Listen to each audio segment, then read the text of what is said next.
Assalamualaikum dan salam Sarawakku sayang, bersama saya Mariam Zanariah Ibrahim. Tumpuan berita, Kerajaan Sarawak bersetuju untuk menambah dana bagi menyiapkan pembinaan Dewan Komuniti Pertubuhan Anak Seni Bandar Shah Kuching PASBK. Premier Sarawak Datuk Patinggi Tan Sri Dr. Abang Abdul Rahman Zohari Tun Datuk Abang Openg memberitahu dana ini akan membantu melengkapkan kekurangan penyiapan Dewan tersebut. Jadi memanglah kita menyumbang sedikit. Bangunan telah siap, tapi siap semua. Dia ada kurangnya. Jadi tadi kami berondenglah, Sabil, saya dengan Saudara Rahman berondeng. Tetaplah, ya semua boleh disiapkan. Daripada kerajaan boleh kita tambahlah. InsyaAllah saya akan tambah untuk dana bagi kita menyiapkan bangunan dia. Nyasik juga banyak. Beliau berkata demikian dalam Majlis Ramadhan Aidilfitri PASBK di Hotel Waterfront Kuching pada Selasa. Sementara itu, Pengerusi Jawatankuasa Utama PASBK Abdul Rahman Zainuddin memberitahu Dewan berkenaan yang sedang giat dibangunkan di Lot 295 Kampung Bandar Shah dinyatakan siap menjelang Ogos tahun ini. Status semasa pembangunan Dewan yang dibina tersebut sudah mencapai 90% kemajuan fizikal dan dijangka dapat memuatkan lebih 500 jemputan dalam satu masa. Dewan tersebut juga dijangka akan memanfaatkan penduduk kampung malahan di luar kampung dalam pengajuran aktiviti dan majlis kesenian dan aktiviti berunsurkan ilmiah dan seterusnya, merancangkan lagi semua aktiviti yang telah pertubuhan kami rangkakan. Sementara itu, bercakap mengenai Jambatan Sungai Bintango yang kini dalam pembinaan, Datuk Patinggi Tan Sri Abang Zohari berkata, reka bentuk jambatan itu digambarkan sama seperti jambatan yang terdapat di Rotterdam. Dan juga saya nak nyebut sikitlah kerana kita nak mencantikkan kawasan kita di seluruh Satok tu.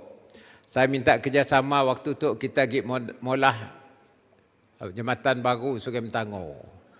Lagi dalam pembinaan sudah tentu mungkin siap selesa kerana kita pergi bangunkan jambatan tu, tapi jambatan tu akan menjadi jambatan yang ikonik.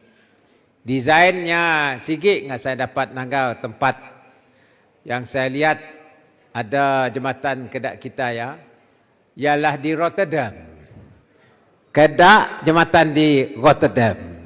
Jadi kampung kita macam standard Rotterdam lah apabila siapnya jambatan ya.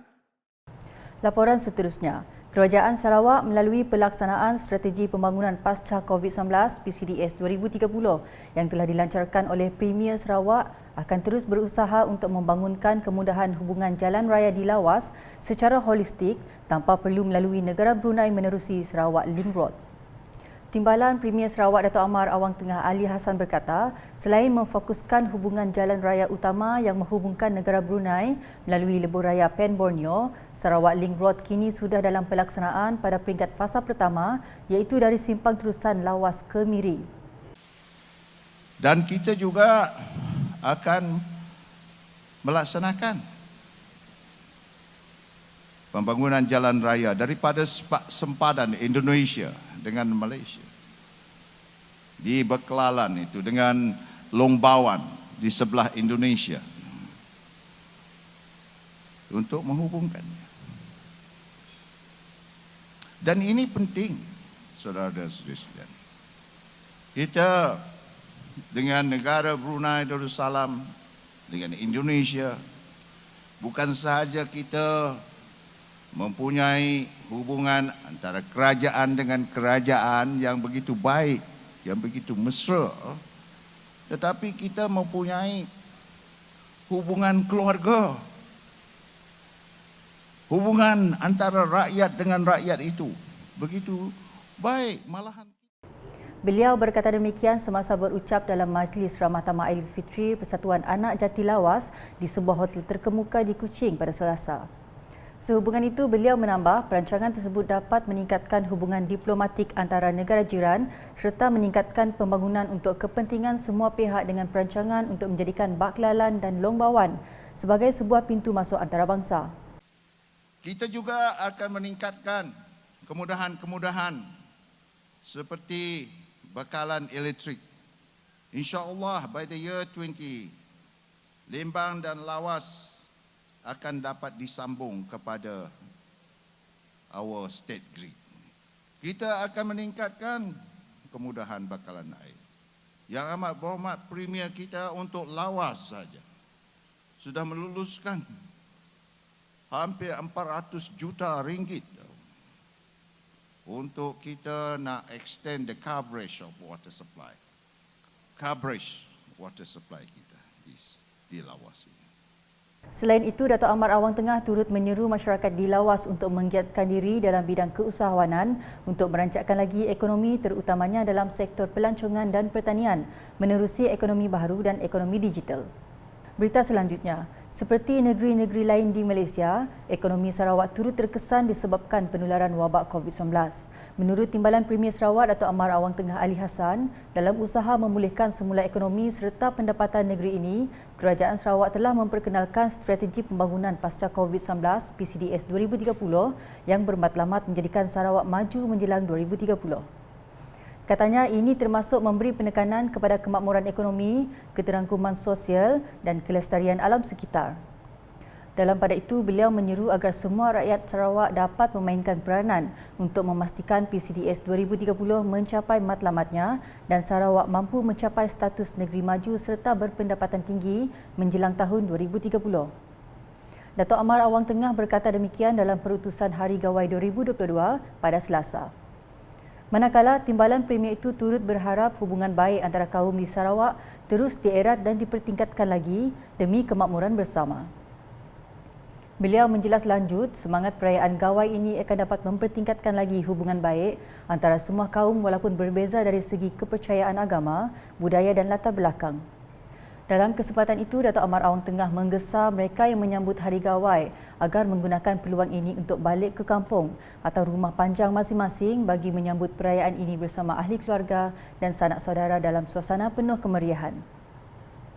Manakala Timbalan Menteri di Jabatan Premier Sarawak Hal Ehwal Korporat, Penerangan dan UKAS, Dato' Abdullah Saidul juga menyeru masyarakat berbilang kaum di Sarawak agar terus mempertahankan perpaduan yang telah terjalin sekian lama.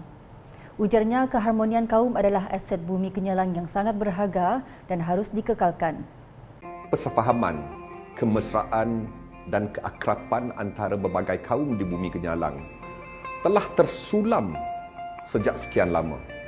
Sebab itulah perpaduan di Sarawak seperti sulaman kain puak kumbu yang cantik, unik dan mampu bertahan lama. Setiap perayaan berbagai kaum dan adat di Sarawak semakin lama semakin terasa seperti perayaan kita bersama. Kerana kedamaian dan kesejahteraan adalah milik kita bersama. Keharmonian kaum adalah aset bumi Kenyalang yang sangat berharga. Semoga kita terus bersatu hati, sayangkan keamanan dan pertahankan perpaduan. Beliau berkata demikian dalam perutusan khas sempena Hari Gawai 2022 pada Selasa. Beralih ke perkembangan di kawasan Dewan Undangan Negeri Dun Marudi dengan IOI Pelita Plantation Sendirian Berhad telah memulangkan seluas 4,615 hektar tanah peladangan kelapa sawit kepada 8 komuniti tempatan dari kawasan Tinjar di Sarawak. Timbalan Menteri Kesihatan Awam, Perumahan dan Kerajaan Tempatan Sarawak, Datu Dr. Penguang Manggil memberitahu ia merupakan detik bersejarah yang dikecapi oleh Sarawak, khususnya kawasan Marudi apabila kedua-dua pihak menandatangani perjanjian penyelesaian muktamad bagi menamatkan pertikaian tanah yang telah berlaku selama beberapa dekad. Jadi saya mewakili Kerajaan Sarawak ingin mengucapkan banyak terima kasih kepada IOI yang telah sudi mengembalikan tanah tersebut. Dan saya juga ingin mengucapkan banyak terima kasih kepada 8 komuniti yang terlibat, yang terdiri daripada kaum Penang, Kayan, Kenyah dan Berawan dan Iban yang telah memberi kerjasama yang begitu padu walaupun kita telah memakan masa agak panjang 4 tahun seperti yang dikatakan oleh JK tadi, tetapi at the end of the day we get what we want. Beliau berkata demikian dalam sidang media selepas menyaksikan majlis menandatangani perjanjian berkenaan di Hotel Pullman Miri pada Isnin. Datuk Dr. Penguang yang juga ahli Dewan Undangan Negeri Adun Marudi menambah, ini juga membuktikan bahawa Kerajaan Sarawak sentiasa berusaha untuk mengembalikan hak rakyat. Sekian edisi Tengah Hari bersama saya Mariam Zanaria. Berita lebih lanjut boleh didapati di semua platform media sosial UKAS termasuk portal ukas.sarawak.gov.my dan UKAS channel di YouTube.